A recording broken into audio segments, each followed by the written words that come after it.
The Tikirs are tribal people of Mongoloid race and is one of the distinct people recognized as a sub-tribe of Nagaland. At present, the Tikir community is seeking for the official recognition of their tribe from the government of Nagaland. They are settled in the two districts of Tuensang and Khifri. According to the Nagaland Census Report of 2001, they are settled in more than 32 recognized villages, having a total population of around 35,000. The word Tikir is a compound word derived from Tikir dialect, Tikya meaning dew, and Liu, a suffix which connotes people. The reason for addressing them as Tikya Liu or Dew people is due to the place where they first settled at Taimepu, which means hanging bridge, a place always enveloped with dew. The settlers have to always wade through this dew while catering to their daily needs. Hence, they were called as Tikaliu. They were addressed differently by neighboring tribes, Taikubu by the Changs, Julihe by the Khemnungan, Tikero by the Sangtams, Tikemi by the Semas, and Tikero by the Yimkyung. Until 19th century, the Tikirs were originally known as Tikaliu. However, after the tour of Britishers, the name Tikaliu was altered to Tikir as Britishers were unable to pronounce and spell correctly. They therefore simplified and coined the term Tikir. Tonglakni, Festival of Tikir Naga. Tonglakni, the main Tikir festival, is observed from October 9 to 12 every year. The word Tonglakni is made up of two words.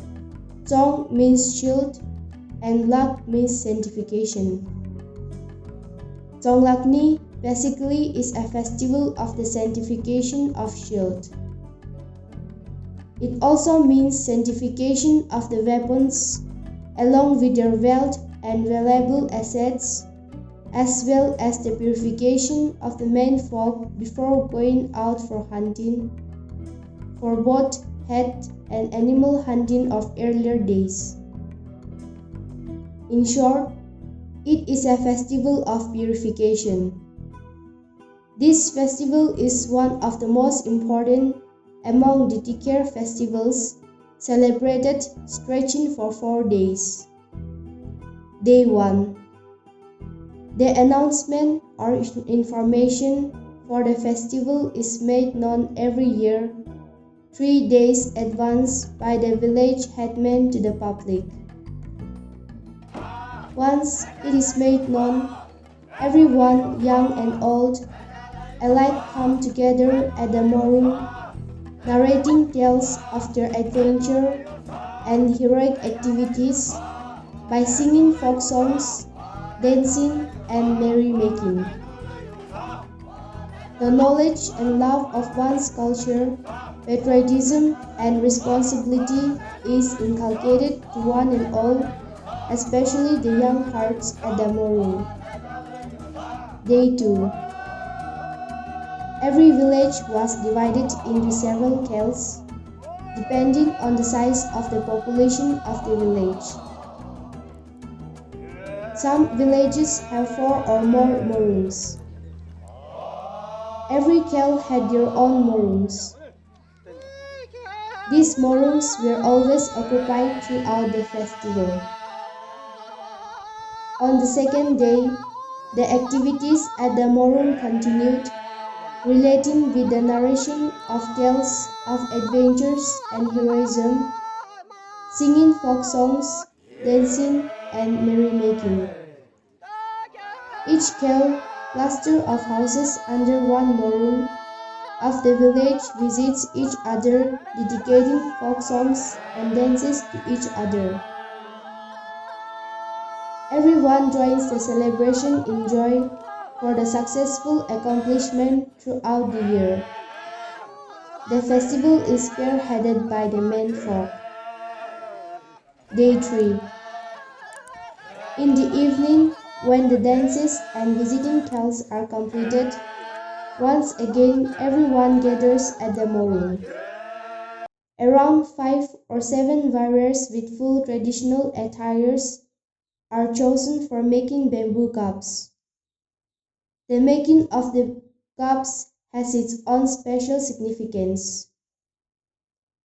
They have to make the cups as a tradition with the best bamboo. They climb up the bamboo and pull it down from the topmost lip.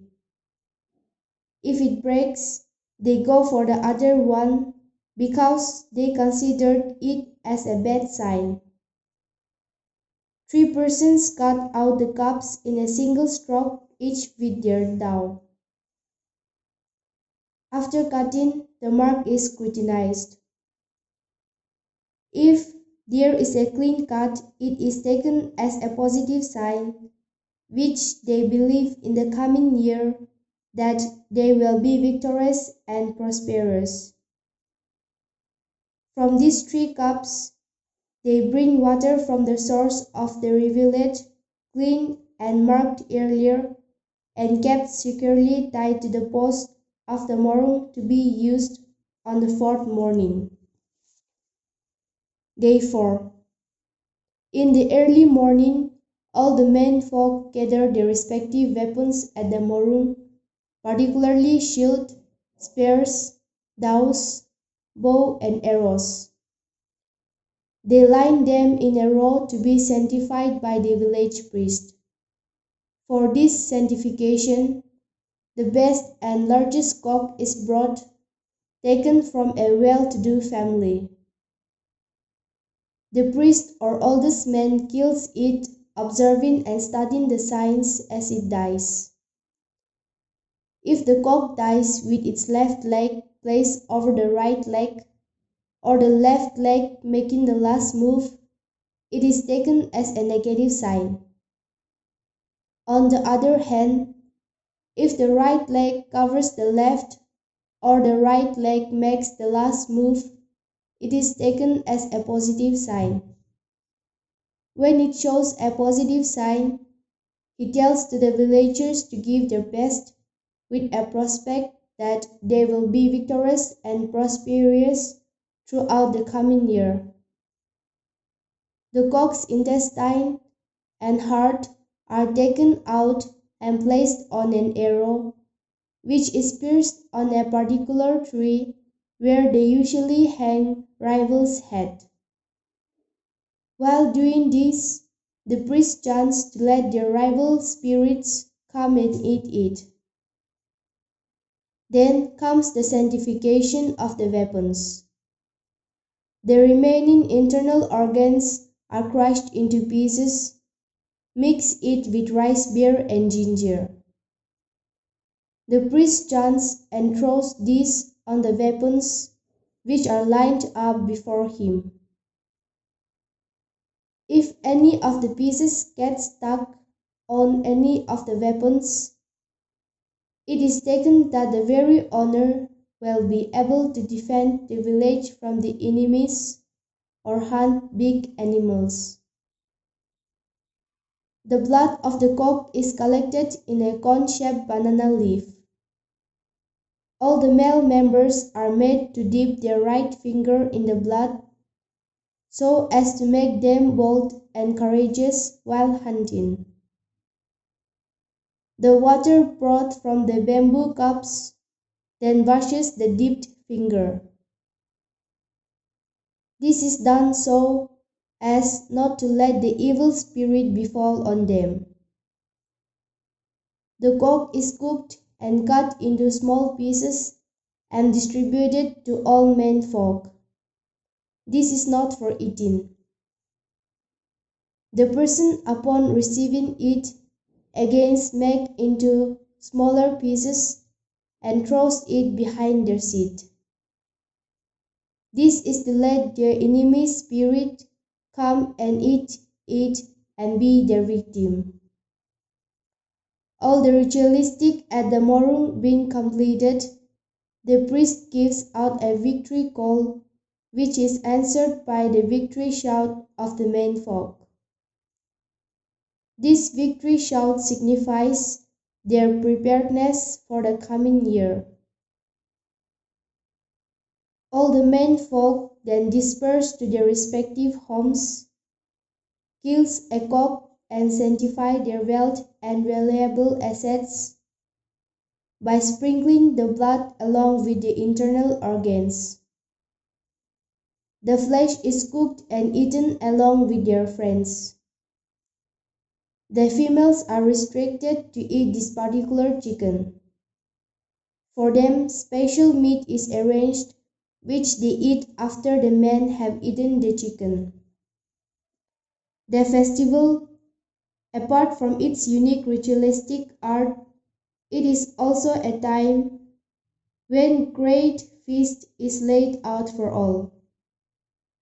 It is a time when both young and old, poor and rich join together in celebration. The rich and well-to-do families invite the poor for lunch and give them gifts, thereby making merry together. The prospective marriageable couples are made known during this time. It is believed that the souls of the dead lives on with the family even after their death. This festival marks the final departure of the dead from the living.